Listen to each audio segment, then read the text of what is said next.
Hey guys, welcome back to another video, and today we're going to talk about God Eater 3.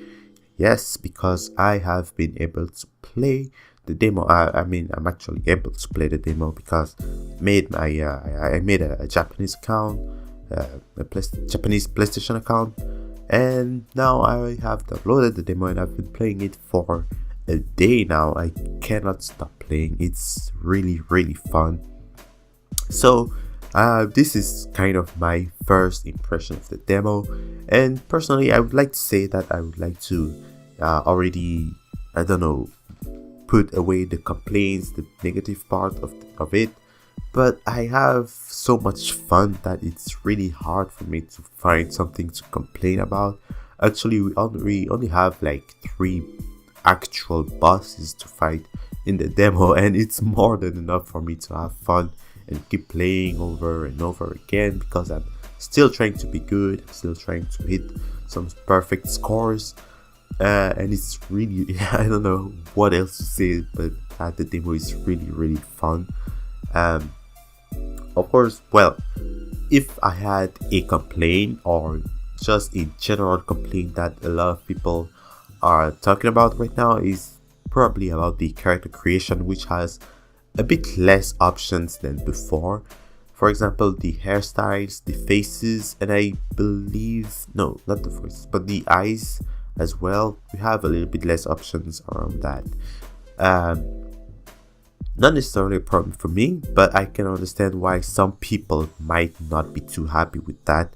Then again, I wouldn't be surprised if they would add more cosmetics through DLC packs and all that stuff, because it seems like they're really developing the game more for a PS4 game more than just a portable game. Then again, we can still hope for it to be, I don't know, to be out on the Switch at some point later in 2019 maybe, but it would be a really good thing for this game. So yeah, for the demo itself, aside of the character creation, it's so good. I don't know. There's nothing to complain about, honestly. The graphics are actually great. It looks better actually at least to me, it looks better when I'm playing than when I'm watching videos about it. It plays really nice. The inputs are really responsive. You can run around like crazy. Your movement speed is actually faster than in previous games. Just the basic movement generally is really fast. The new dive mechanic is really good. It has some little, I'd say, not necessarily issues with some actions like counter attack with the Buster Sword. It's kind of the same thing, but it has a slower timing, I would say. But counter attack is a little bit faster to use. But yeah, then again, it provides that mobility. The dive mechanic provides so much mobility. It's really nice to travel around the map with it. I would say that I would like the maps to be a little bit bigger, but I cannot really complain about that, because it seems like they have designed the game to make the missions a bit more expeditive than before. Like before, it was slightly slow. It was really, let's see, it took some time to kill enemies fast, really fast. But like even with the NPCs, like right now we're locked with the NPCs. You cannot have the choice to play by yourself. But I would say with the NPCs, taking a large origami like the Anubis takes like 6 minutes, like takes 5 to 6 minutes. It's so fast, at least for me. If someone else has trouble, I would recommend you to check some little guides, maybe on God Eater a little bit, just to know what you're doing a little bit, or maybe ask me in the questions in the comment section what you can do to do better if you're playing the demo right now. I can help. I'm not the best player, but I know some stuff about God Eater. I've played all the games. I've played the first game to completion. Probably I have everything unlocked. But yeah, so I'm really enjoying it, And by the way, speaking of the Anubis and its devour mechanic, it's a I would like to say it's a little bit broken, but it's actually broken in a good way, because that thing is able to chase you from, I don't know, pretty much the entire map. It's crazy, man. Like, this devour mechanic is like, it's able to use it right at the start of the fight. Like, I had this moment when I was fighting the Anubis, like it just spawned in the map and it was already able to use it after a minute.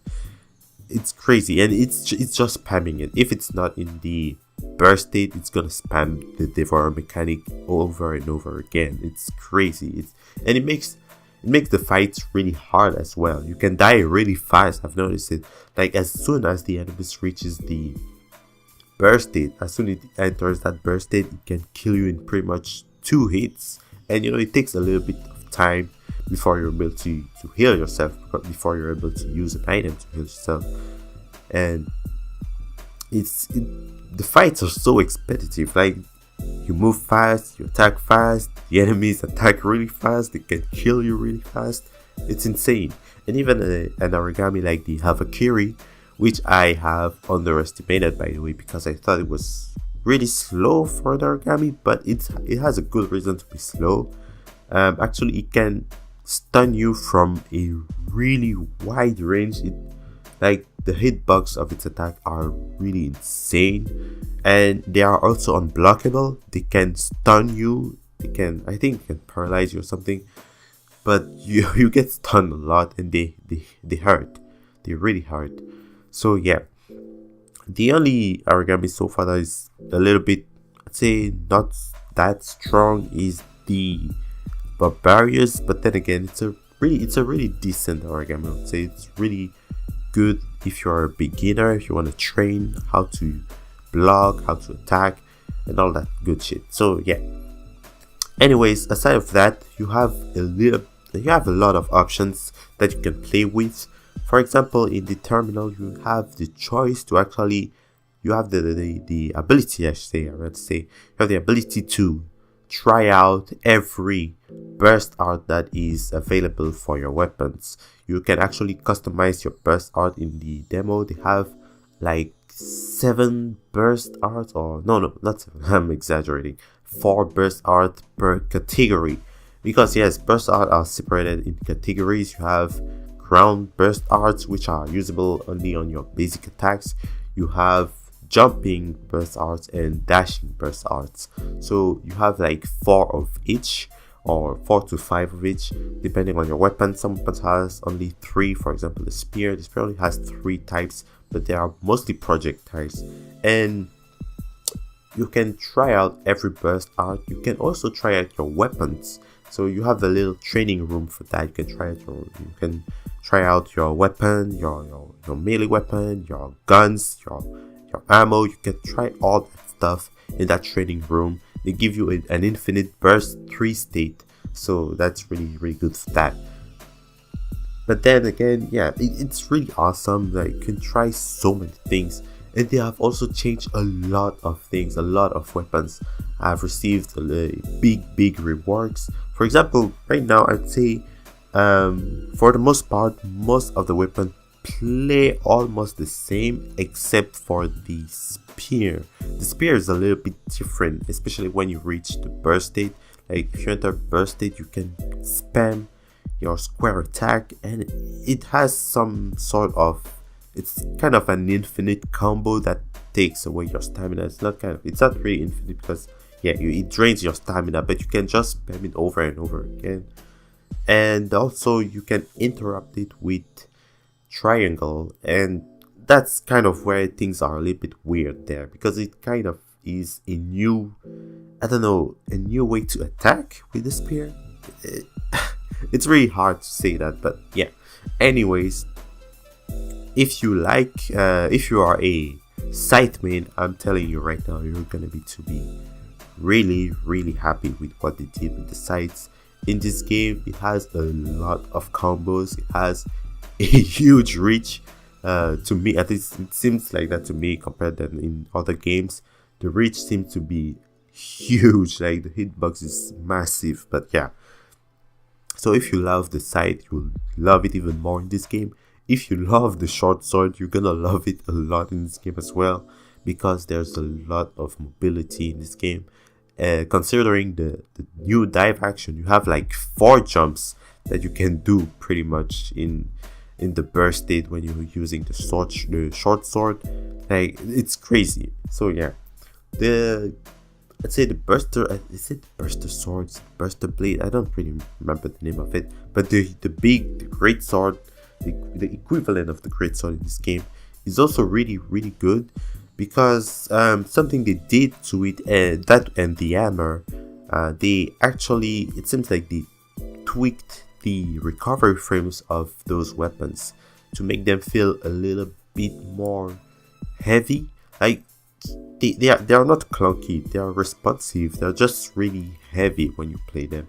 So when you attack, you really have to be careful on what you're doing, on your timing. You have to look out for the origamis. Something that happened to me a lot was that I used to throw my attacks a little bit more, because I was counting a lot on counter-attack, or the counter-attack ability of the great sword.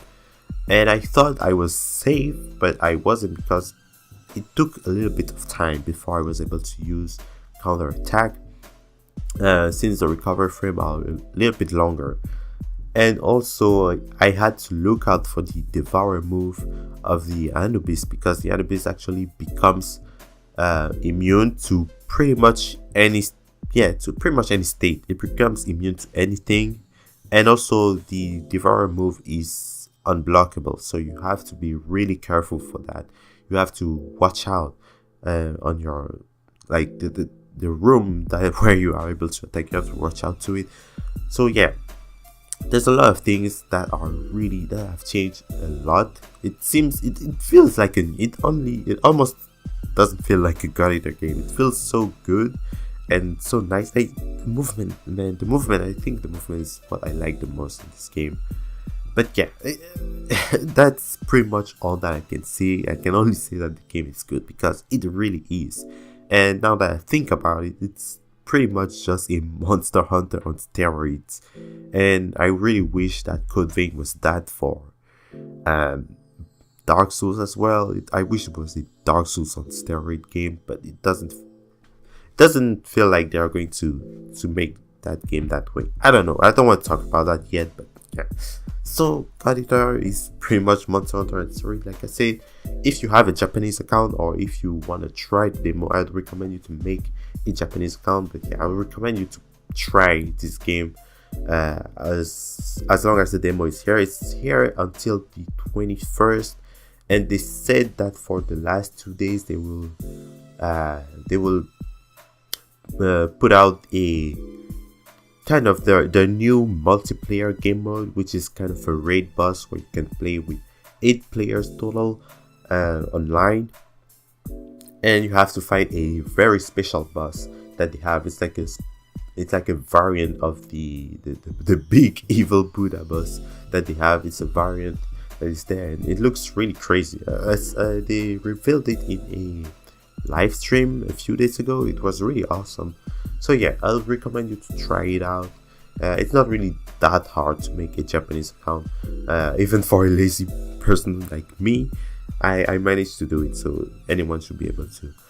So yeah, this is pretty much all that I want to say. I've been mumbling a lot. I haven't made a video in a while where I actually talk, so yeah. So anyways, thank you all so much for watching. I'm really glad to be back, and I will talk to you in another video. So see you later.